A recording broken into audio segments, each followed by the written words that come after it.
ప్రభునందు ప్రియమైన దేవుని సంగమా, ప్రియ దేవుని బిడ్డలారా, దేవుడిచ్చిన మంచి సమయాన్ని బట్టి దేవాది దేవునికి వందనాలు స్తోత్రాలు చెల్లిస్తున్నా.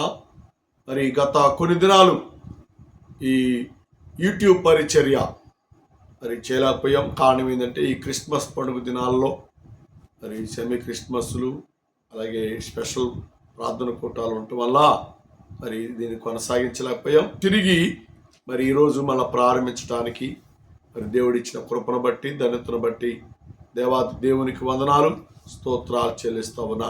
బాగున్నారా? ఇలారా, మరి ఈ క్రిస్మస్ పండుగ దినాల్లో మనం గత కొన్ని దినాల నుంచి దేవుని వాక్యాన్ని మనం జ్ఞాపకం చేసుకుంటున్నాం. యెషయా గ్రంథం 9వ అధ్యాయం 6వ వచనం. ఏలయనగా ఇలారా, ఏలయనగా మనకు శిశువు పుట్టును, కుమారుడు అనుగ్రహించబడునని దేవుని లేఖనము ద్వారా దేవుడు మనకు జ్ఞాపకం చేస్తున్నాడు. కాబట్టి ఏలయనగా తండ్రి అనే దేవుడు కుమారుడైన యేసుక్రీస్తు వారిని లోకములో పంపించటానికి ఆయన ఎంతగానో ఇష్టపడ్డాడు. కారణం ఏంటి అంటే ఆయన పోలికలో ఉన్న మానవుడు, ఆయన చేత నిర్మాణం చేయబడిన మానవుడు ఇలారా పాత నిబంధన కాలంలో మరి వారు చేసిన పాపములకు, వారు చేసిన అతిక్రమములకు, వారు చేసిన దోషములకు పిల్లరా బలులు అర్పిస్తూ వస్తున్నారు. రక్తం చిందిస్తున్నారు. ఎడ్ల రక్తము, అలాగే గొర్రెల రక్తము, అలాగే గోవుల రక్తము, ఇలాగా వారి యొక్క పాపములకు పరిహారముగా వారు ఏది మనసులో అనుకుని ఆ వాటిని జంతువులు కానీ పక్షులు కానివ్వండి అర్పిస్తూ రక్తం చిందించి పాపం పోయిందనుకుంటున్నారు. పిల్లరా, వాటి వల్ల పాపమునకు ప్రాయశ్చిత్తములే. కాబట్టి మనుష్యుడు పాపముల చేతను అపరాధముల చేతను చచ్చిన వారై ఉన్నారు. కాబట్టి వారిని బ్రతికించాలి. వారిని బ్రతికించుట నిమిత్తమై దేవుడు తన కుమారుని లోకానికి పంపించడానికి ఇష్టపడ్డాడు. అదే యోహాను సువార్త 3:16 అంటాడు, దేవుడు లోకమును ఎంతో ఎంతగానో ప్రేమించాడు. మరి లోకాన్ని ప్రేమించాడు. లోకములను, మనుషులను, తన పోలికలో ఉన్నటువంటి ప్రజలను ప్రేమించాడు.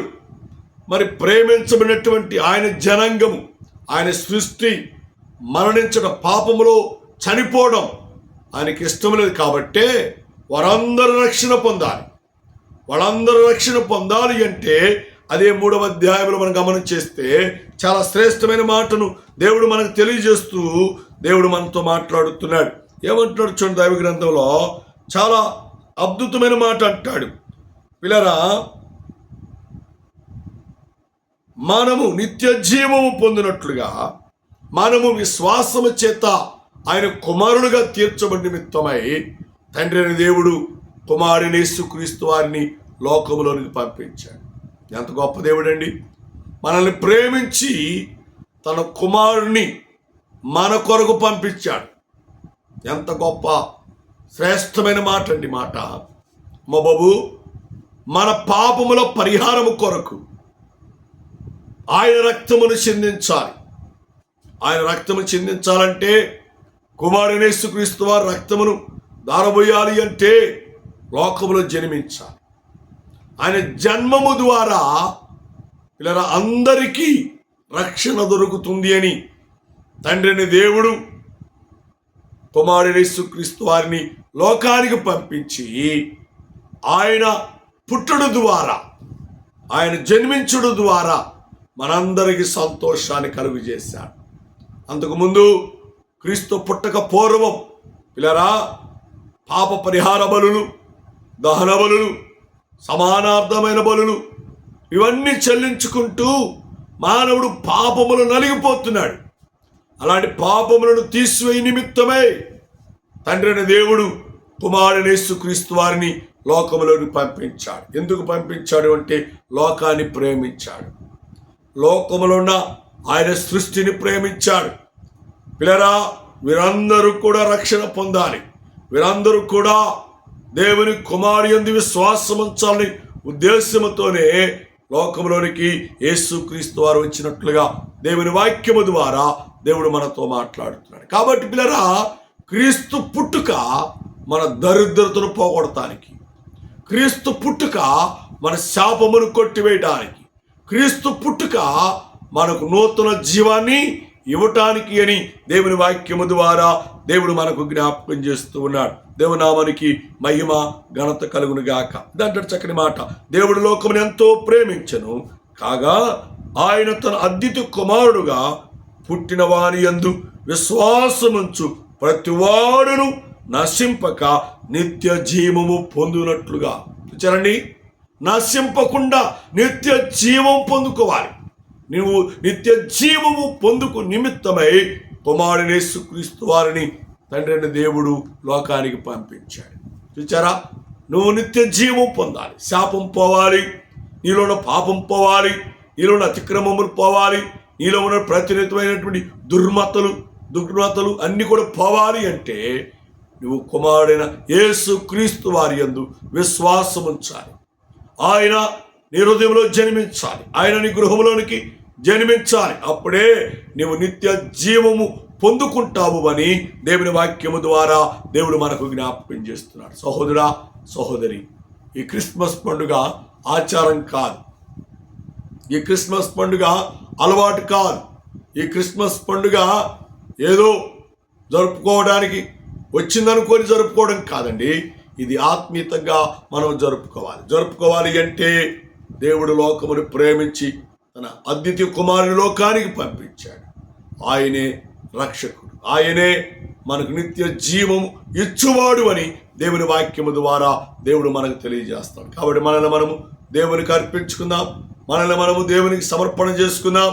దేవుని చిత్తానుసారమైన జీవితంలో మనం జీవిస్తే అదే నిజమైన క్రిస్మస్, అదే ఆనందదాయకమైనటువంటి క్రిస్మస్ అని దేవుని వాక్యము ద్వారా దేవుడు మనకు జ్ఞాపకం చేస్తున్నాడు. ఇదే లోకరాసిన సువార్త 2వ అధ్యాయం 11వ వచనం గమనం చేస్తే, దావీదు పట్టణమందు నేడు నీ కొరకు రక్షకుడు పుట్టాడు. నీ కొరకు పుట్టాడండి, నీ కొరకు దేవుడు లోకంలో జన్మించాడు. అదే ప్రవక్తకు యెషయా గ్రంథం 9వ అధ్యాయం 6, ఏలయనగా మనకు శిశువు పుట్టెను, మనకు కుమారుడు అనుగ్రహింపబడెను, ఆయన ద్వారే నీ పాపమునకు ప్రాయశ్చిత్తం, ఆయన ద్వారే నువ్వు రక్షణ పొందడానికి వీలు కలుగుతుంది అని దేవుని వాక్యము ద్వారా దేవుడు మనకు జ్ఞాపకం చేస్తుంది. ఎందుకు ఆయన కుమారుని పంపించాడు అంటే లోకాన్ని ప్రేమించాడు. లోకాన్ని ప్రేమించాడు, కానీ లోకంలో పాపాన్ని మాత్రం యేసయ్య ద్వేషించాడు. తీసివేయడానికే కుమారుని లోకానికి పంపించాడు. కాబట్టి వాక్యము నమ్ము, వాక్యమందు విశ్వాసముంచు, వాక్య సంబంధమైనటువంటి క్రీస్తు జననం నీ హృదయంలో నీ గృహములో కలిగితే నువ్వు దేవుని మేలులు, దేవుని ఆశీర్వాదాలు నువ్వు పొందుకుంటావు అని ప్రభు పేరట ప్రభు నామములో మనం చేస్తున్నావు. అప్పుడే నీ జీవితాన్ని నిజ క్రిస్మస్లోనికి నువ్వు ముందుకు కొనసాగుతావు అని, నిజ క్రిస్మస్లోనికి దేవునిలో నువ్వు బలము పొందేవాడిగా నువ్వు ఉంటావు అని, దేవుని చేత దీవించబడేవారుగా నువ్వు ఉంటావు అని, దేవుని చేత నువ్వు ఆదరించబడేవారిగా నువ్వు ఉంటావు అని దేవుని వాక్యము ద్వారా దేవుడు మనకు జ్ఞాపకం చేస్తున్నాడు. దేవుని స్తోత్రం, హల్లెలూయా. బాబు, దేవుడు లోకాన్ని ప్రేమించాడు, కానీ లోకమున్న పాపాన్ని ప్రేమించలేదు.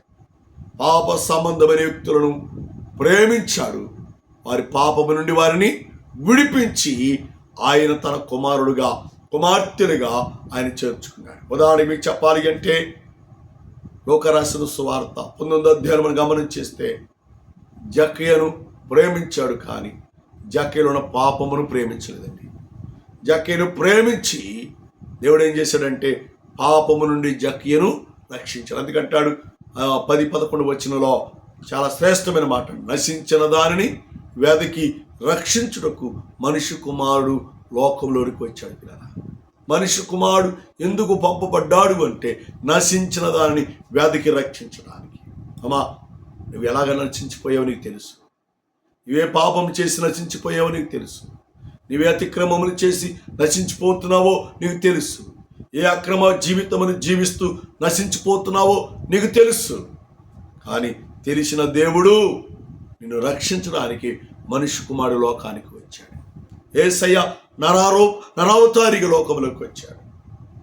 నీ జన్మం నా జన్మం పాప సంబంధమైనది, కానీ యేసయ్య జన్మము పవిత్రమైనది, పరిశుద్ధమైనది.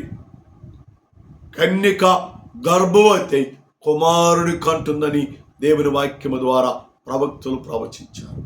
నిజమే ప్రియులారా, కన్యక అంటే పురుషుని ఎరగనిది. దేవునికి స్తోత్రం, హల్లెలూయా. ఎంత గొప్ప శ్రేష్టమైన మాటను దేవుడు మనకు జ్ఞాపకం చేస్తున్నాడు. ఎంత అద్భుతమైన మాటను దేవుడు మనకు జ్ఞాపకం చేస్తున్నాడు. బాబు, ఆయన లోకములో ఉన్నటువంటి ప్రజలను రక్షించు నిమిత్తమై ఈ లోకములో జన్మించాడు. ఈ లోకములో నరవతారిగా మానవ రూపములో లోకములో జన్మించాడు. దేవునికి స్తోత్రం, హల్లెలూయా, హల్లెలూయా. పిల్లరా, నీ జీవితమును, నీ యొక్క ఆత్మ సంబంధమైన జీవితంలోనికి నేను నడిపించు నిమిత్తమై ఆయన లోకములో జన్మించాడు. నువ్వు ఆయన మాట విన్నావా? ఆయన వాక్యం వింటావా? ఆయన వాగ్దానం వింటావా? ఆయన యొక్క నిబంధన కట్టడలను నువ్వు గైకున్నట్లయితే నీ జీవితంలో దేవుడు ధన్యకరముగా మార్చివేస్తాడు. రక్షణలోనికి దేవుడు తీసుకువస్తాడు.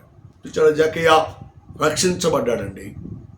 యేసుక్రీస్తు వారితో అంటున్నాడు, అయ్యా నేను ఎవరి దగ్గర అక్రమంగా తీసుకున్నానో వారికి తిరిగి ఇచ్చేస్తాను, 4 గంటలు ఇచ్చేస్తాను. ఎంత మారు మనసు అండి, ఎంత మారు మనసు. జక్కయ్య ఇంటిలో యేసయ్య పుట్టాడు. జక్కయ్య హృదయంలో యేసయ్య పుట్టాడు కాబట్టి మార్పు వచ్చేసింది, మారు మనసు వచ్చేసిందండి. ఎంత గొప్ప ఆత్మీయ సత్యాన్ని దేవుడు మనకు తెలియజేస్తా ఉన్నాడు. కాబట్టి మనల్ని మనం దేవునికి అర్పించుకోవాలి.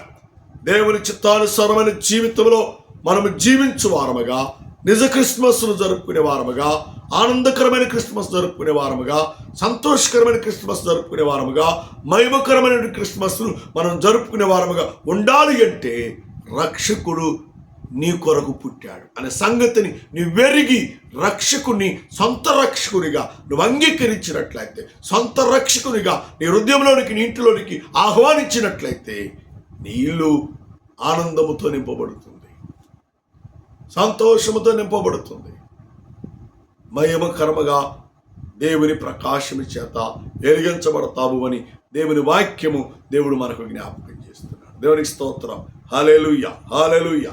కాబట్టి ప్రభునందు ప్రియులారా, చేతులు జోడించి మనవి చేస్తున్నాను, ఏదో అలవాటు ప్రకారంగా క్రిస్మస్ జరుపుకోబాకండి. ఆత్మ సంబంధముగా రక్షణ పొంది దేవుళ్ళు ఆనందిస్తూ నిజ క్రిస్మస్ను జరుపుకొని నిత్యరాజ్యానికి, పరలోక రాజ్యానికి వారసులు కావాలని ప్రభు పేరట, ప్రభు నామములో మనవి చేస్తున్నాను. దేవుడి మాటను, దేవుడి వాక్యాన్ని మనందరి కొరకు దీవించి ఆదరించి ఆశీర్వదించునుగాక. ఆమేన్, ఆమేన్, ఆమేన్. ప్రార్థన చేద్దాం. కృపామేడ, ప్రేమికుడు మా తండ్రి, ఇంతవరకు నీ వాక్యము ద్వారా, నీ మాటల ద్వారా మీరు మాతో మాట్లాడారు. అందుకే నీకు వందనాలు, స్తోత్రాలు. నీ కృప చేత మీరు మరుగుపరిచి భద్రపరచండి. యూట్యూబ్ పరిచయలో పాల్గొన్న బిడ్డలందరినీ మీరు ఆశీర్వదించండి. ఇన్న వాక్యమును అనేకులు పారుబడి చేయడానికి బిడ్డలు బలపరచమని, పరిచయలు వాడుకోమని యేసు అడుగుచున్నాము తండ్రి. ఆమేన్, ఆమేన్, ఆమేన్. పిల్లరా, మరి సంఘాల కొరకు పరిచయం ప్రార్థన చేస్తున్నారు, చేయండి. అలాగే మీరందరూ కూడా సంతోషకరమైన క్రిస్మస్ను జరుపుకోవాలని మేము మీ అందరి కొరకు ప్రార్థన చేస్తామన్నాం. దేవుడు మిమ్మల్ని దీవించి ఆదరించి ఆశీర్వదించునుగాక. ఆమేన్. తండ్రి దయ, కుమారుని ప్రేమ, పరిశుద్ధాత్మ సహవాస సంబంధం ప్రార్థించిన ప్రతి అంశమునకును యూట్యూబ్ ద్వారా వాక్యం వింటున్న వారు, పారుబడి చేస్తున్న బిడ్డలందరూ మీరు ఆశీర్వదించి దీవించమని, తోడుగా ఉండమని యేసు అడుగుచున్నాము తండ్రి.